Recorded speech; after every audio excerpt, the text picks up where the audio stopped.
Alors, comment se construit la piste d'audit sur une transaction commerciale classique? Alors, quelques rappels sur les étapes d'une transaction commerciale. On va faire l'exemple d'une transaction avec commande. Eh bien, nous avons d'abord une phase contractuelle de négociation avec signature d'un contrat entre les deux parties. Au cas où cette phase n'existe pas, elle va être construite au niveau de la phase commande en ajoutant les conditions générales de vente, qui seront en général paraphées par le client vers le fournisseur. Une phase de commande qui peut se passer sur la base d'un devis, sur la base d'un catalogue, mais enfin, dans tous les cas, qui va donner lieu à un bon de commande dûment signé de la part du client vers son fournisseur.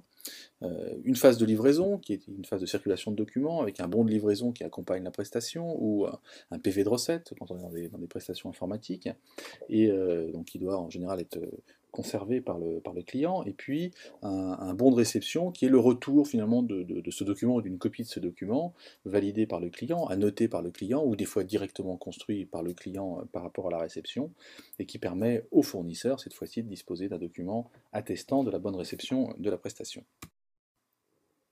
Ensuite vient la phase de facturation, donc avec une facture produite par le fournisseur, qui en garde une copie, qui peut donner lieu, on verra après, à la production d'avoir dans le cadre de la phase de validation.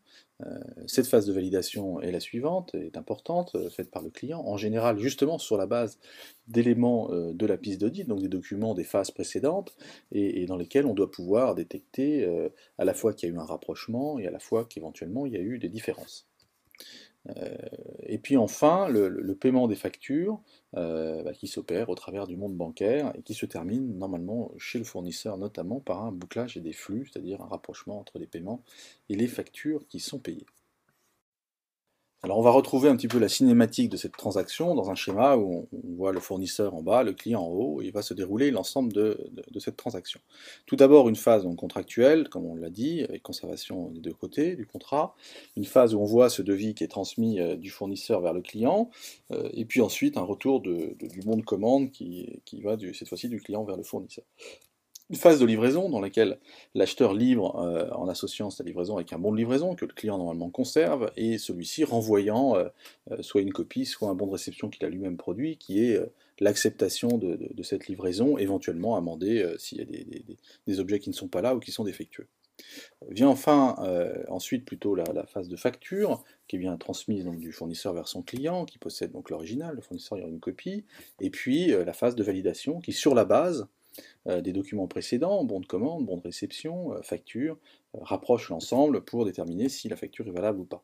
Si ce n'est pas le cas, il y a une phase de discussion qui s'installe, dans laquelle il y a des traces, des échanges d'emails, etc., qui peut donner lieu à la production d'un avoir, qui va venir aider à rapprocher l'ensemble et à décider finalement que cette facture est bonne à payer. Dernière phase, on passe sur la phase de paiement. Le trésorier de l'entreprise du client va donc payer cette facture par la voie bancaire et réceptionner un relevé de compte qui va venir attester de ce paiement. De même, le fournisseur va avoir sur son relevé de compte des informations sur les paiements qu'il reçoit. Il ne lui reste plus qu'à opérer le bouclage des flux qu'il fait à la base de son relevé de compte et de ses factures, mais qui nécessite souvent que le client lui envoie de l'information pour lui expliquer quelles sont les factures qu'il imprime. De cette façon, si on redessine un petit peu l'ensemble, on voit que effectivement, l'ensemble des documents qu'il faut conserver et qui constituent la piste d'audit, eh bien, pour le client, c'est l'ensemble des clients décrits dans cette flèche, et pour les fournisseurs, c'est l'ensemble des documents décrits dans la flèche bleue, ce qui donne finalement une trace cette piste d'audit qui est celle qui est exposée ici. Ce schéma-là, qu'on retrouve comme ceci, dans un achat avec commande. Alors, on a vu le processus avec commande, il y a aussi des processus sans commande, c'est les deux grandes catégories, même s'il peut y en avoir d'autres, où cette fois-ci, on a, plutôt qu'une phase de commande, une phase de consommation courante d'une prestation, ou de consommation d'ailleurs un peu inopinée de prestation, lorsqu'il s'agit de bons d'intervention suite à un coup de fil, donc il n'y a pas beaucoup de traces, par exemple à un plombier, pour réparer un problème urgent dans une entreprise. Donc il y a ces mécanismes de bons d'intervention qui permettent de matérialiser effectivement l'opération, et puis après, il y a, pour plutôt les prestations de fluides, de type consommation téléphonique, consommation d'eau, de gaz, d'électricité, etc., des suivis ou de location de voiture, des documents qui sont transmis de plus en plus souvent sous forme électronique, qui vont faire un suivi analytique un petit peu de cette consommation. La partie facture se passe à peu près pareil que précédemment. Le rapprochement est aussi du même type, sachant qu'il va aussi prendre en compte des éléments par rapport à ce qui est attendu en termes de consommation ou par rapport à ce qui pourrait représenter une consommation qui n'est pas conforme à ce qu'on observe précédemment, les mois précédents par exemple. La suite du processus va se dérouler exactement de la même façon, donc il n'est pas forcément nécessaire de la commenter plus largement. Donc on retrouve à nouveau cette logique de piste d'audit avec les deux documents, enfin les listes de documents que l'on doit conserver, y compris donc, les éléments d'information qui ont concouru à une discussion éventuelle entre les parties. Alors, quelles sont les conséquences pour les entreprises? Je pense que les conséquences, ou la conséquence principale, c'est qu'il faut disposer d'un système d'information qui sache gérer ces pistes d'audit. Donc qui sache à la fois tracer l'existence de ces documents dans le système d'information, mais qui sache aussi associer à l'ensemble de ces enregistrements les documents eux-mêmes, soit originaux, soit copies, on le verra. Et puis un système d'information qui permet aussi de retrouver l'ensemble de ces documents facilement à partir de l'un d'eux, et notamment à partir des factures, de pouvoir dérouler l'ensemble de la piste d'audit, et potentiellement cela veut dire aussi les éventuels échanges d'emails qui peuvent avoir lieu dans la phase de validation. Alors, quelle est la réalité par rapport à ça dans les entreprises? Où en êtes-vous par exemple? Vous pouvez faire un test, prenez des factures d'il y a 2 à 10 ans, une au hasard, une liste d'une cinquantaine de factures. Est-ce que vous recomposez la piste d'audit par un simple clic?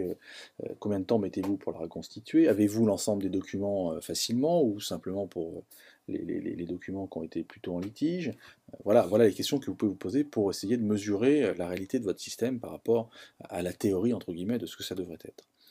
Comment les entreprises gèrent-elles cette base documentaire aujourd'hui? Alors elles le gèrent, est-ce qu'elles le gèrent avec des documents papier sous-jacents? Est-ce qu'elles le gèrent plutôt avec une numérisation des documents, avec une façon mixte? Enfin, on voit bien qu'il y a plusieurs façons de le mettre en place. Ça va être souvent accompagné par des logiciels de gestion, des ERP qui vont tracer la procédure, mais pas forcément y associer la documentation de façon directe. Et puis dernier élément, on voit bien qu'en est-il des PME en général? On voit bien qu'en fonction des entreprises et en fonction des tailles des entreprises, les niveaux de contrôle ne sont pas forcément les mêmes. Le fait d'avoir un archivage systématique de tous les documents n'est pas forcément le même. Et donc, effectivement, la situation peut différer d'une entreprise à l'autre. Alors, premiers éléments de conclusion. Alors, tout d'abord, l'existence d'un contrôle documenté et permanent qui permet d'établir une piste d'audit fiable est bien un moyen d'apporter une force probatoire importante à une facture. Ça repose sur la cohérence entre la facture et les autres documents de la transaction commerciale.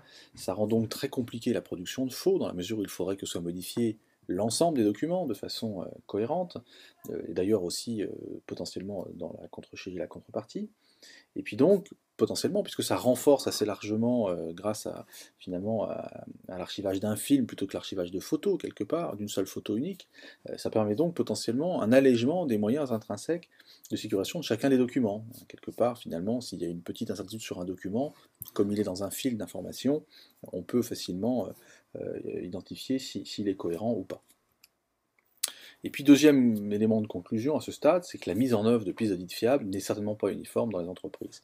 Et elle nécessite, si on veut le faire de façon systématique, facilement archivable sur 10 ans et facilement consultable, elle nécessite un système d'information assez performant qui à la fois trace les étapes de la transaction commerciale, comme le font des ERP ou des systèmes de gestion commerciale, mais aussi y associe des documents qui seront demandés malgré tout en justification de cette piste d'audit, parce que ce n'est pas une simple trace qui est finalement autonome qui peut suffire.